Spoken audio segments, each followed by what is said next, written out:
Vous évoquez justement Benjamin Netanyahou, qui a également pris la parole après le début de cette opération militaire américano-israélienne. Écoutez le Premier ministre israélien. L'opération militaire vise à éliminer une menace existentielle pour Israël que fait peser l'Iran. À l'heure actuelle, l'armée attaque des cibles militaires du régime iranien. Au peuple iranien, dans sa diversité, nous disons: voici votre chance de bâtir un Iran nouveau et libre. Prenez votre destin en main. Voilà donc pour ces propos du Premier ministre israélien, justement à prendre la direction de Jérusalem, où nous attend notre correspondante Noga Tarnopolski. Noga, bonjour. Après le lancement de cette opération américano-israélienne, la réplique iranienne contre Israël ne s'est pas fait attendre, Noga, avec notamment des tirs de missiles et de drones contre Jérusalem, mais pas que, hein. Non, pas du tout. Contre Tel Aviv, contre Haïfa. Maintenant, depuis quelques moments, d'après ce que je comprends aussi, vers le sud du pays, le golfe, près du golfe d'Aqaba, sur la mer Rouge, apparemment avec une contribution des outils du Yémen. Mais la situation est très soudainement une situation de guerre ouverte, de guerre totale. Il n'y a presque pas de personnes ici sur les rues, sur les trottoirs. C'est un samedi. Normalement, les rues seraient pleines, les plages, etc.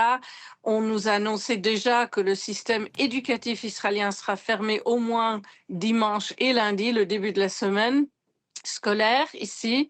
Et on ne sait jamais, c'est ça, un peu en continuation de ce que nous disait Gauthier, les pays du Golfe, les Émirats ont fait des grands efforts pour éviter cette guerre régionale, ce qu'on croit voir en ce moment dans son début. Et nous ne savons jamais où est-ce que ça va mener. En Israël, on est en train maintenant d'entendre vraiment des messages qui se contredisent. D'un côté, les Américains qui nous annoncent une opération à long terme et les Israéliens de l'autre côté qui disent que ça sera plus court que la guerre des 12 jours, sans préciser plus. Alors, le point est qu'on est en guerre, il y a des bombes. En Iran, les frappes ne s'arrêtent pas. Et nous ne savons pas très bien où ça va mener. Noga, justement, est-ce qu'on vient d'entendre Benjamin Netanyahou juste avant votre intervention? Est-ce qu'il y a eu d'autres réactions de la classe politique israélienne? On est tout au début de ça aussi. Oui, Naama Lazimi, par exemple, une congressiste ici parlementaire du Parti travailliste qui s'oppose fermement à ça et qui souligne un petit thème dont nous avons déjà parlé plus tôt aujourd'hui, Antoine, et c'est que Netanyahou, le Premier ministre israélien, a l'air de se diriger plus au peuple iranien et à leurs espoirs de trouver une certaine liberté qu'au peuple israélien, qui est épuisé et très fatigué depuis plus de 2 ans de guerre. Il n'y a eu aucune discussion formelle en Israël sur le lancement d'une nouvelle guerre.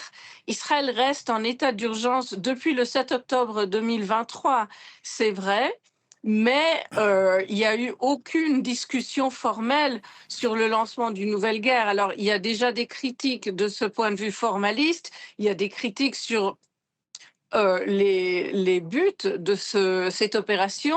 Et je dirais qu'aux États-Unis, on voit un cadre assez similaire avec des membres du Congrès, pour le moment que des démocrates, en fait, mais qui disent, en fait, nous n'avons même pas été consultés.